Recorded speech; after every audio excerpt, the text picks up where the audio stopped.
intelligence, we can always count on our colleagues at BI, Kaylee. Fascinating to watch the stock here now near its lows of the session, following what we saw coming. There was reporting last evening that Nelson Peltz was headed for a loss here and that Bob Iger would win this proxy battle. And indeed, that is what has happened here, Kaylee. Just another breaking story that we're following today from Washington to Wall Street.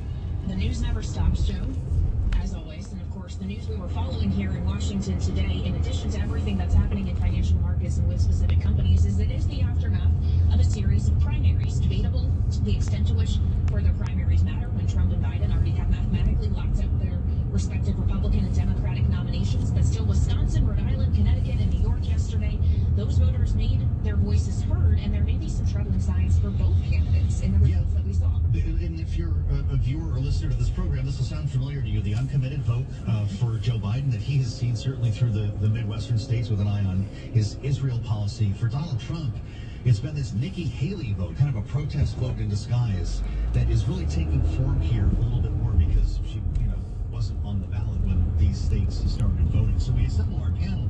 Glad to say Rick Davis is with us, Bloomberg Politics contributor, Republican strategist, joined by Democratic strategist Jim Kessler, of course, founder of nothing like it was the other day. Both of you gentlemen with us, and appreciate the time here. I'd like to dig through each of these one by one. And Jim Kessler, I'll start with you on Joe Biden. When you look at the numbers here, obviously we have two presumptive nominees, and no one is questioning who's going to be going to the convention here. But the uncommitted ballot option took between 8 and 15% away from Joe Biden's results in the states where it was an option. In Rhode Island, it was almost 15%. Is this something Joe Biden needs to worry about, or again, a game in the primary cycle? I'm worried about other things more. If you look at post-Super Tuesday, when really the race is uncontested, Joe Biden has won 89% of post-Super Tuesday votes. Donald Trump has won 79% of post-Super Tuesday votes. I think they both have work to do. I think Donald Trump has more work to do. Some of the votes that Biden has lost, they're freebies. People are like, it's a protest vote.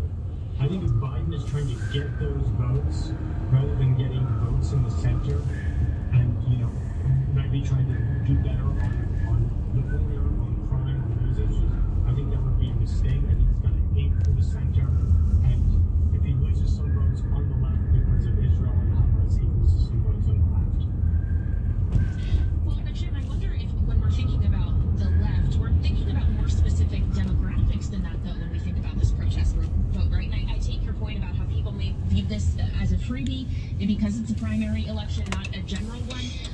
But there's also the question of whether those voters are still going to turn out for him in the general, specifically young voters. This is a demographic that was crucial to getting Biden elected the first time around in 2020. And when you look at the breakdown of where these uncommitted or uninstructed votes are showing up, it's college towns. This is a pattern we have seen repeatedly. How concerned should he be about young people and making sure that the young people actually turn out on election day?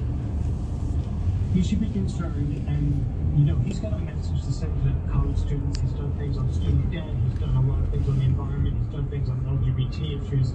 He's done things on abortion. If that's not enough for some young voters on the left, then that's the way it's going to be. And then the votes he has to gain are those Nikki Haley voters. You can't lean too far to the left to try and get those voters, because you're going to lose votes from the center. This election is going to be won or lost in the center. Rick Davis, walk us over to Donald Trump's side of the race here. If Nikki Haley's polling at least 10% in all four states we're talking about here, we may have set a new baseline that's less than certainly she was polling in the early states. Is that a write-off for the Trump campaign? Is it a factor that he should worry about? In Mar-a-Lago, is worried about this primary vote at this point. Most voters know if they're going to go to a Republican primary, they know the state of the primary, they know that Biden or Trump's already got locked up. And so they have different motivations for casting a vote against him. I've never seen a primary vote like this influence a general election. In other words, by and large, Republicans come back to the Republican fold, Democrats come back to the Democrat fold, and then you have the issues of intensity. And intensity will matter probably more to Biden than to Trump. Trump has a very fiery